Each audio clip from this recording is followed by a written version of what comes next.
What's up, everybody? Good morning. Welcome to a Monday edition of Morning Scone, presented by Brock, the Baton Rouge Orthopedic Clinic, and Hudco Roofing, hudcoroofing.com.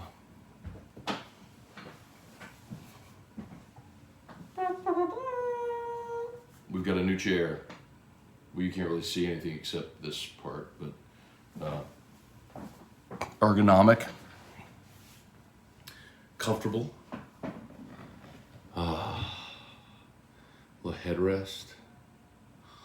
I could fall asleep in this chair, y'all.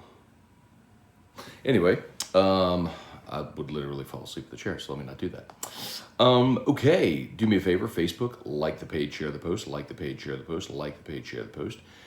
YouTube, smash that like button. We appreciate y'all for being here with us as always. What a wacky NFL weekend. Can I just say real quick, by the way, if you're betting with Scone so far, through 2 weekends of the NFL playoffs, you are 8-2 if you're betting with Scone. Your 2 losses, an unfortunate loss with New England last week where I was just completely wrong.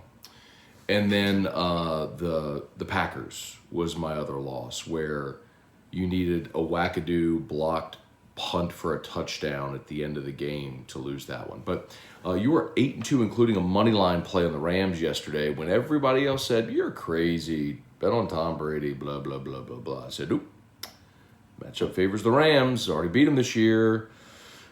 Bucs secondary stinks, Cooper Kupp, Odell, all them guys. I played out. I said, man, look, pressure Tom Brady, Aaron Donald, Von Miller, all those guys. Well, bada bing, bada bang, bada boom. So what a wild, wild weekend. The Chiefs game where you had like 30 points scored in the last 2 minutes in overtime was insane. Tyreek Hill's long touchdown. The go-ahead drive, 13 seconds left by Josh Allen, the Bills. 13 seconds, you got 2 plays, Chiefs, boom, boom, Butker with the field goal to tie it, sent it to overtime, Chiefs win the toss, that was all she wrote. But man, what a game. That's why a lot of people say, man, too many teams in the play it out, bro. You had 3 home teams lose this weekend, and the Chiefs needed a miracle at the end to avoid being the clean sweep by the road teams. Tee it up, kick it off, and play it out, y'all. That's why they play the game. So yesterday morning, Sunday morning, there was a big splash report from Rappaport about Sean Payton not committing to being back. After kind of just feeling around yesterday, it seems as I'm not sure if you've seen this, but okay. So let's recap. Last week on AFR. If you remember, we talked about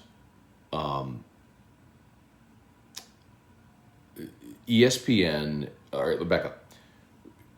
ESPN does this feature where they ask people, coaches,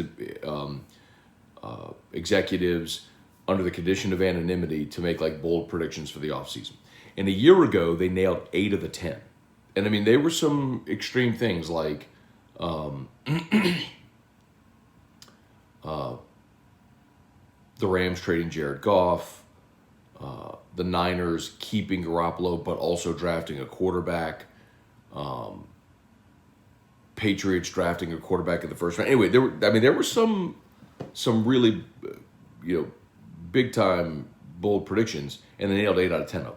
Well, one of the predictions this year, we talked about it last week, was a big name in coaching, and they listed Sean Payton, Sean McVay, and Pete Carroll is going to leave for TV.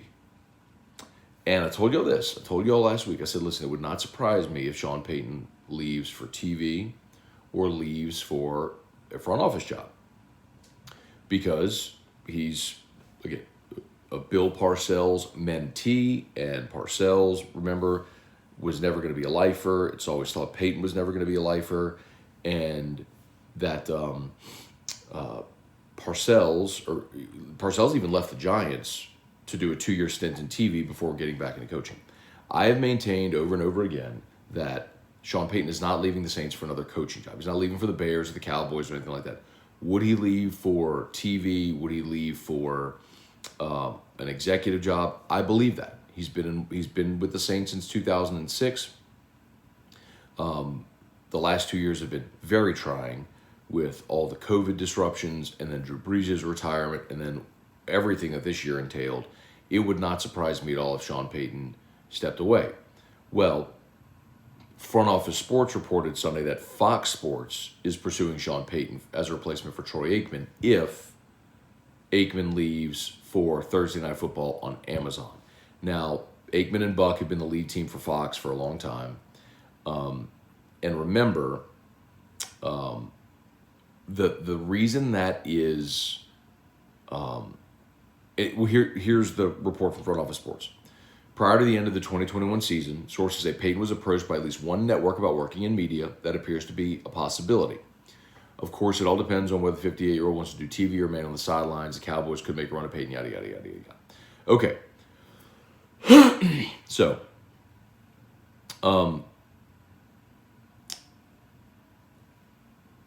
with Amazon and the streaming services, they are making a gigantic run at NFL rights packages. You see that obviously with Amazon with Thursday Night Football, and it's only going to continue to grow, right? With digital media and streaming and all that sort of stuff. So,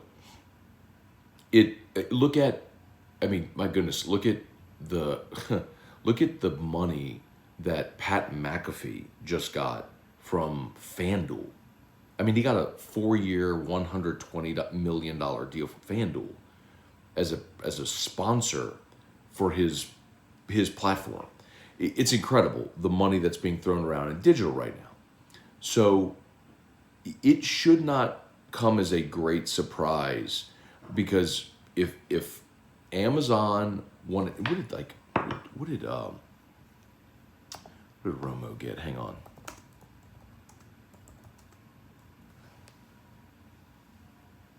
So Romo signed, just to illustrate the money involved in TV, Tony Romo signed a 10-year deal worth $17.5 million per year.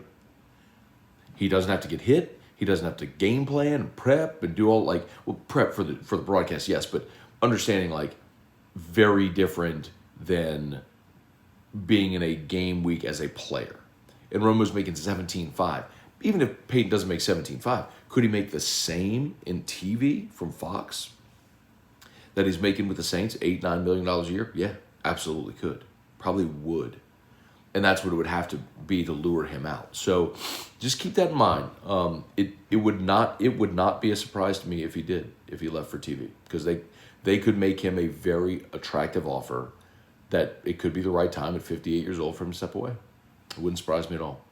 All right, let's say some good morning, see what y'all got here. Matt Godwin, Nick Bradley Hole, good morning. Sam Dixon, Kelly Gross, Jason Austin, good morning. Ryan Amanda Guidry, Brandon, what's good? Charlie Gale, Chad Chenevier, what's up? Thank you, man. Yeah, first pitch banquet was great, man. Enjoyed it. Randy Bennett, John Bro, Greg Phillips, Robert Martin, see you there. Good morning. Lowell Cormier, good morning. What a weekend of football. Game showed the importance of having a quarterback that can run an offense effectively. Yeah, who knew? The most important position in all of team sports ended up being important this weekend. Incredible. No doubt, Lowell. Some great games, though, man. They were fun to watch. Aaron Everett, hate NFL overtime. Look, they've improved it, Aaron. But yes, both teams should have a possession. It's the easiest fix. That they don't seem to want to do, and they're sort of baby stepping toward it. But yes, both teams should have a possession in overtime. It's better than college football. It's better than soccer with penalty kicks or hockey with a shootout. While those things are fun, it's not an equitable way to determine the winner of a game. You keep playing the game. But yes, I agree completely. Let's see, Jason, hated to see Josh Allen lose. Kid severely underrated with a player. Yeah, Jason, I don't think he's underrated anymore, man. I think people get it, by and large. I mean, people around the league and people who are paying attention understand that, well, coming out of Wyoming, he sort of boomed in the pre-draft process. But I mean, last year in the AFC Championship game, this year playing in that game, which was incredible. Man, I don't think he's underrated anymore. I mean, I think he's you're starting to see he's on that short list of the great quarterbacks. Man, look at the quarterbacks in the AFC with Burrow and Herbert. And then you've already got established guys like Mahomes and Josh Allen. I mean, Lamar Jackson's won an MVP and nobody talks about him anymore. You know what I mean? Like, quarterbacks in the AFC right now are incredible. Matthew, good morning. Gary Atchison, don't like the NFL overtime scenario. I agree. Both teams should have the ball. I agree. Glenn Thomas, Cade York stock for the draft is going through the roof. Importance of a kicker. Hey, you know what was amazing, though, Glenn? I was floored when Gay from the Rams was short on the 47-yarder. Was it, unless if I misheard it, it was actually 57? But,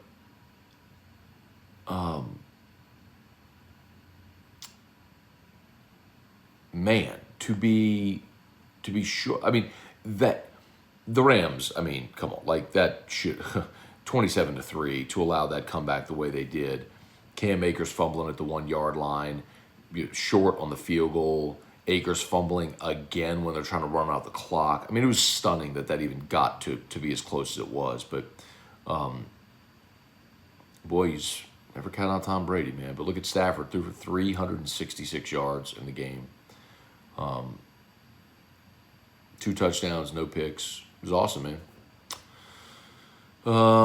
Let's see. Get these YouTube comments. A little bit shorter show this morning, y'all. My apologies for that. We got about 10 minutes left. I got to get Drew up, get him out to school. By the way, remember LSU Daily Podcast. Most days you're going to have it live at 6 a.m. I'll be able to do it the night before. I'm working through workflow on the weekends for the Monday podcast. So today's show, I'm going to get uploaded. It'll be up before, maybe like right at about 10 a.m. or a little before. So please subscribe if you haven't yet to LSU Daily. I'd appreciate it. Tim Gotro, what's up?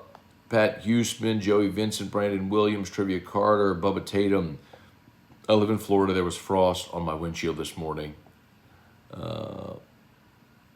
Man, bear, pig is no BS. What is man, bear, pig? I don't know what that is. Hey, Brian Penn, good morning from Colorado Springs. LSU North, going to be fun AFC Championship game. Yep, you're right about that. Bengals, Chiefs have a lot of LSU guys on both sides. Shane O'Mac, Casey Smith.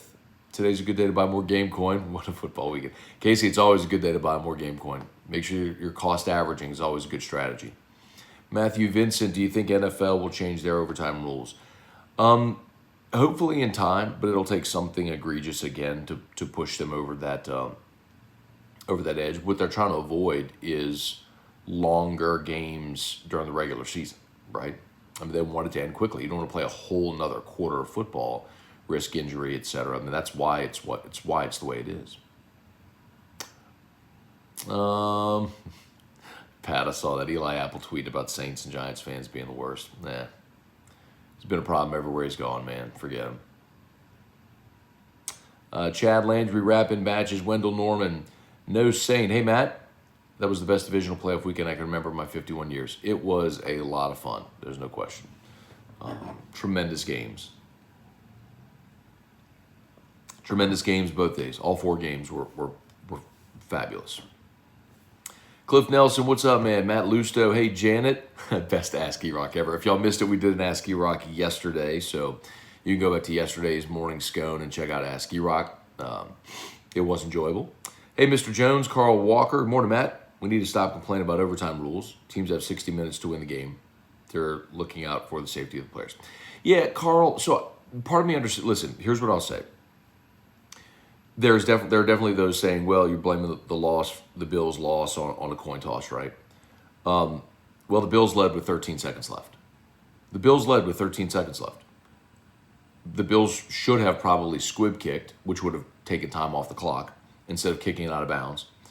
And then they give up, boom, boom, 2 plays. I mean, Don't let them get into field goal range with 13 seconds left on the clock.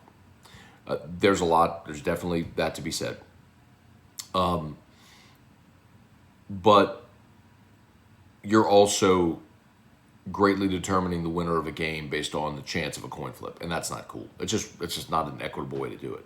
I mean, I guess my point, Carl, is that there's coexisting realities. Like, you're right. You have 60 minutes to win the game.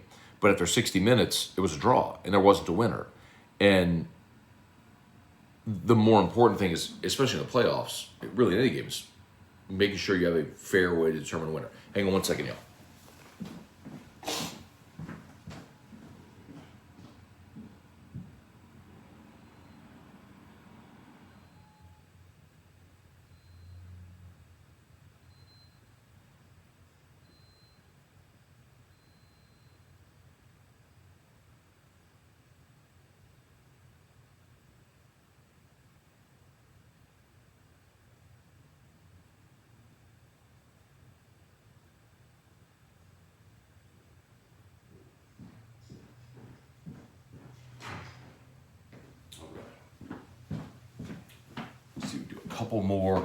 Couple more. As always, shout out to Brock. New year, new career. Brock is hiring. And Hudco Roofing, HudcoRoofing.com.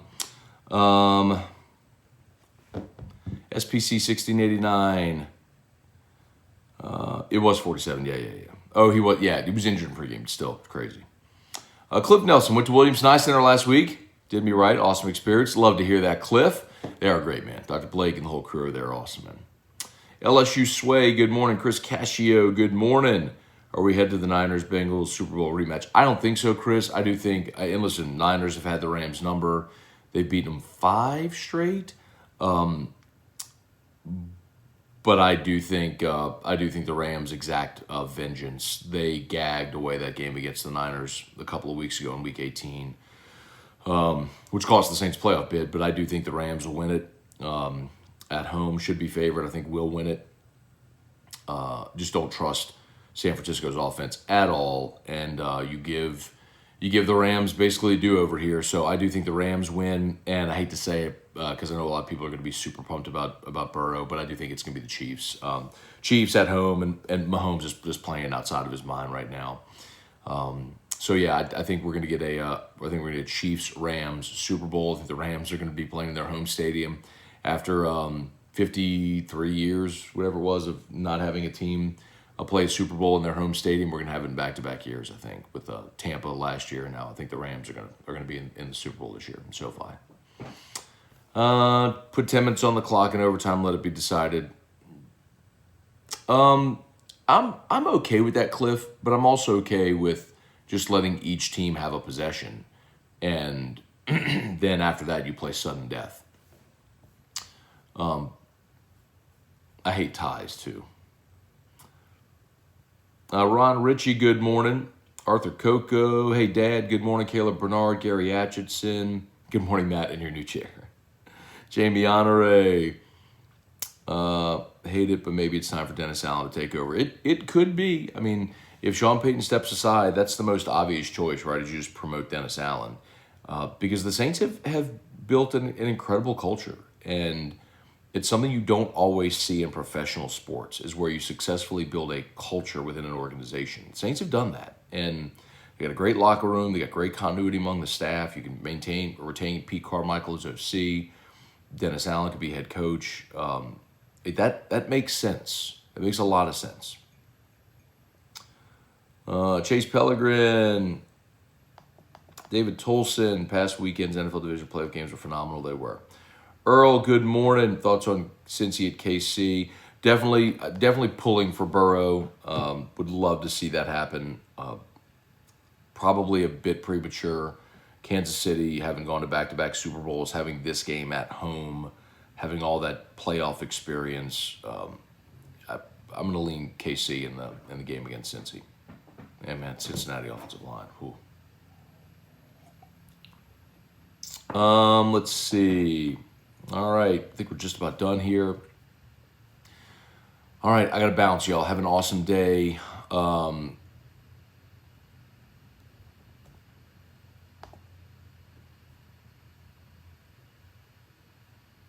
All right. Shout out to Brock as always. New year, new career. Hudco Roofing, HudcoRoofing.com. Off to a great start this week. Hey, if y'all need a roof, you know someone who needs a roof repair, replacement, soft wash, gutters, we can do it all. HudcoRoofing.com. I would so highly recommend. If you know you have damage, give us a shout. If you're not sure, we could always hop up on the roof and do a free, no obligation inspection. I know everybody's like some people say, but like every roofing company is going to give you a free inspection. But HudcoRoofing.com, you can fill out the form on the website, or you can call us at 364-1007. HudcoRoofing.com. Okay, y'all have an awesome day. Please subscribe up to LSU Daily. That's coming up in the AFR3. Peace. See you.